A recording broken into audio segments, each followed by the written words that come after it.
The boy's mother worked hard at her post, but a male colleague came up to her and tried to take action. At this time, the mother pushed the other person away angrily. It was obviously the other person's responsibility, but the boy's mother was fired. Look, I really need this job, Mr. Nard. You can't do this. I got kids. Come on. You're fired. I'm begging you. You're fired. The mother who lost her job was very disappointed, because this small income was not only her hope for survival, but also the only guarantee for her to barely support 6 children. The next day, the mother made a bold decision. She took the children to find a new place to live. They searched aimlessly. However, their car broke down, so they pushed the car to the repair shop together. The people in the repair shop said that it would cost a lot to repair the car. So the mother took out her precious things and gave them to the car repairman. After repairing the car, they continued to move forward. Suddenly, a house that had not been built appeared in front of them. The mother walked forward eagerly and gently twisted the handle, but the door suddenly collapsed. Facing this dilapidated and leaky house, the mother not only did not despise it, but her eyes were full of hope. So the mother found the owner of the house and wanted to obtain the right to use the house. Well, here's what we'll do. We'll wash your dishes. Do your laundry. Dishes daily, laundry once a week. Clean your house once a week. My oldest son will give you 8 hours of chores each week, plus any other work you may need on call.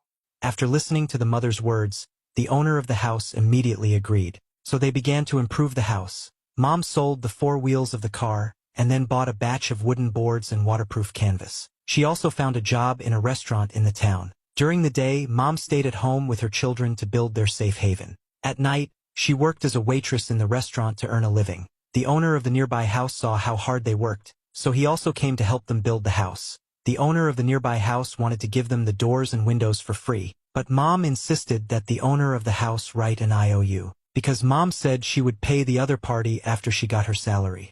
I don't like owing anybody, but you backed me into a corner. The mother's competitive spirit not only did not disgust the owner of the house, but made him feel different. With everyone working together, the house also felt like home. Although many places still looked shabby, the family no longer had to live in the open air, and compared to living in the city, there were almost no entertainment activities that required money. In addition to buying some school supplies, the children could occasionally save some pocket money. However, the elder brother's clothes were stained and he was ridiculed, so he proposed to his mother that he wanted to buy a new piece of clothing. Unexpectedly, his mother refused him in order to complete the decoration of the house earlier. You gotta have a roof over your head and food on the table, and you got that. You're not getting a new t-shirt. End of discussion. The elder brother understood the difficulties of the family. In the end, he gave up the idea. However, what happened next made the elder brother unbearable. On Christmas Eve, the children were looking forward to opening the gifts that their mother had carefully prepared for them. The result was disappointing. The children gave their mother the socks they knitted by hand. The children saw the gifts their mother gave them with a look of disappointment on their faces. And the mother not only did not feel guilty at all, but also said that these were tools that could make this family better. The house is the best gift for you. After hearing what Mom said, the elder brother scolded Mom and said, "You cannot buy him new clothes, but you must not treat your younger brothers and sisters perfunctorily like this." All they wanted was some toys or a radio or you know what? You care more about this stupid shack or this stupid house idea than you do about any of us! At this time, the owner of the house came to their house, which eased the current atmosphere. He brought a blueprint for decorating the house to Mom, wanting to give it as a Christmas gift to Mom and her family. However, faced with such a practical gift, Mom refused again. I really appreciate it, Mr. Moon. But we're set on building our own house. Merry Christmas. The owner of the house did not force it. He just told the mother that sometimes it was unnecessary to be so stubborn and cause her children to suffer so much injustice. Santa Claus hates me.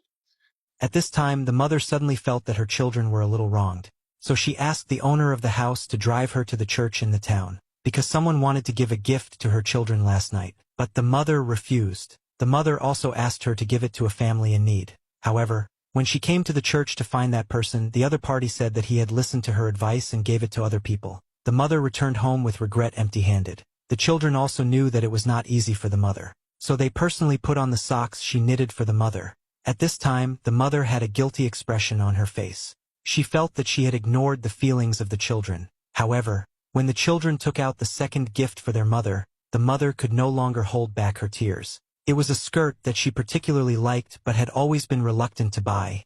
The children spent all their pocket money to buy it.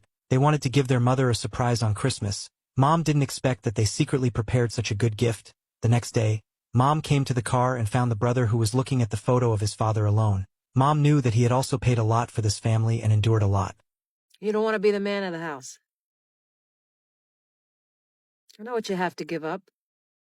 The things you can't do at school. You don't have any friends, you have responsibilities. Mom said that this family could not give him everything he wanted. She could only advise him to use limited resources to strive for a better life. After saying these words, Mom also made the brother understand the hardship of maintaining a family. So, he apologized to Mom for his temper before. The next day, after the children's efforts, they successfully installed a toilet indoors, so that the family no longer had to go to the toilet outdoors at night. However, the boy saw that the cabin was in the way, so he wanted to destroy it. When the boy lit the cabin, an accident happened. The scattered fire flew over the house where the children lived. Their house was completely destroyed. The family could only watch their hard work for several months become nothing. The boy cried and apologized to his mother. Because of his fault, the family became penniless again.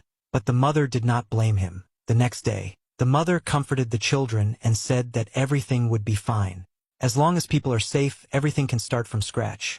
However, the elder brother complained after hearing this. You're only saying that. Buttoned up and beautiful. Don't tell them that if they're good, everything will work out. It doesn't work that way. Don't lie to them! The mother heard that the child was resentful and knew that he was complaining about not being born in a wealthy family. The mother said to the elder brother angrily, "Life is not fair, and sometimes it even makes people feel powerless. If you can't stand it, you can work hard to change it yourself, or you can leave here and develop in a big city to avoid being dragged down by this poor family." The mother scolded him mercilessly, leaving the self-righteous him speechless. Just when the atmosphere was awkward, the mother suddenly found several pickup trucks outside. Seeing everyone get off the car with toolboxes, the mother realized that these people were invited by the owner of the house to help. The competitive mother still didn't want others to help as always, but this time the owner of the house didn't want to give her a chance to refuse. We're gonna do it, no matter what you say, Francis. It's gonna be okay.